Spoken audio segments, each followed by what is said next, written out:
So what's the difference between my flutes and something that you would buy at a trading post or off the internet?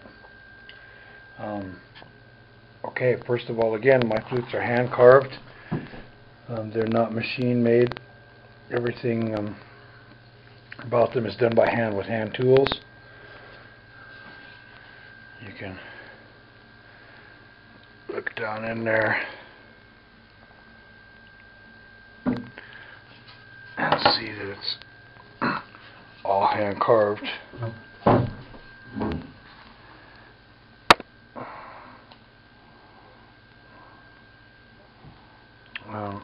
The other thing that makes my flutes different is the carving that's done on them is traditional carving. It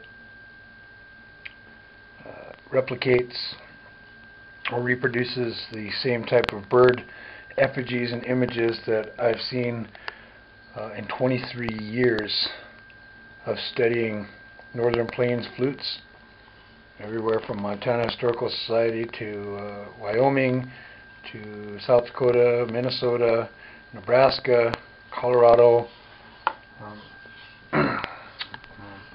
just a bunch of museums that have these types of flutes, and old photographs as well, hundreds and hundreds of them.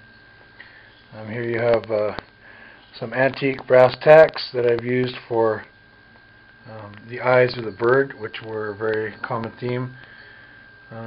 This particular flute is a sandhill crane, and it actually makes a noise like a sandhill crane when they're circling.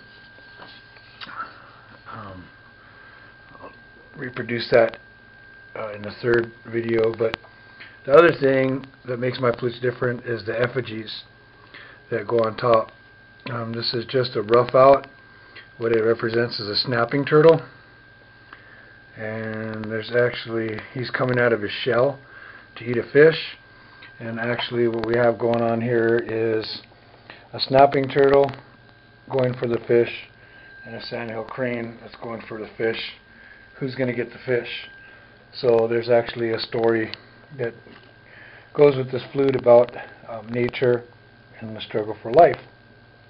And of course the sandhill crane's kind of got a smile on his beak, like he knows something.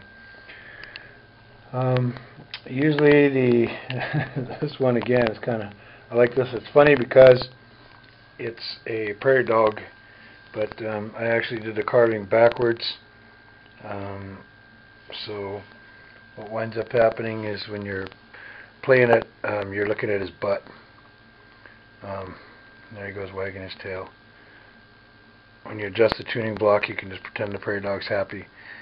But the other effigies on flutes that I carved, they're all facing the player, which again, there's supposed to be a spirit to that effigy.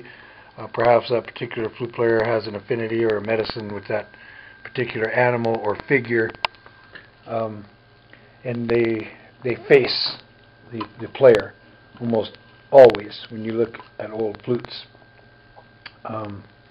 So that's what makes, one of the things that makes my flutes different than other people's. And these will be painted with earth paint and a high glue mix that I have perfected over the past 20-something years, that replicates how they painted them a long time ago. It's the same exact materials actually, and the effigies as well will also get painted.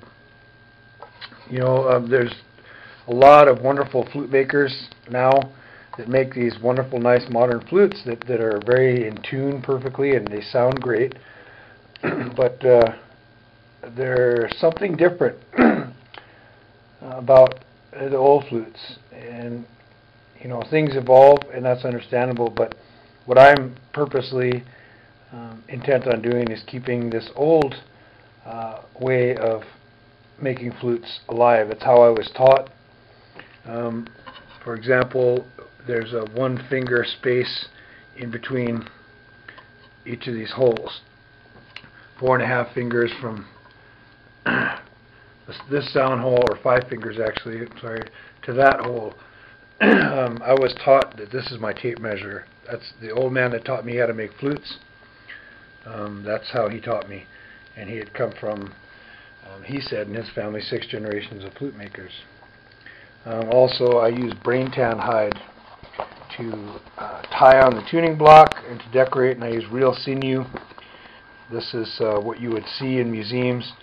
I have this commercial leather on here temporarily to hold on the effigy as I'm working with it in the shop and tuning it, fine-tuning it.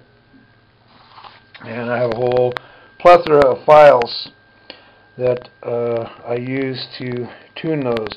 And I actually wind up spending sometimes 4 hours just tuning a flute by hand.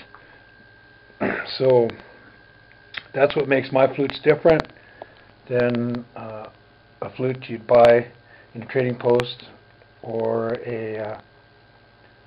off the internet. Again, that's you'd have to want this type of flute to buy it. But these are the types of flutes that you would see in museums. And when I get finished with a flute, what I hope is that the only difference between my flute and one that you will see in a museum is about 150 years of time. And now it's time to start mixing earth paint and painting the effigies.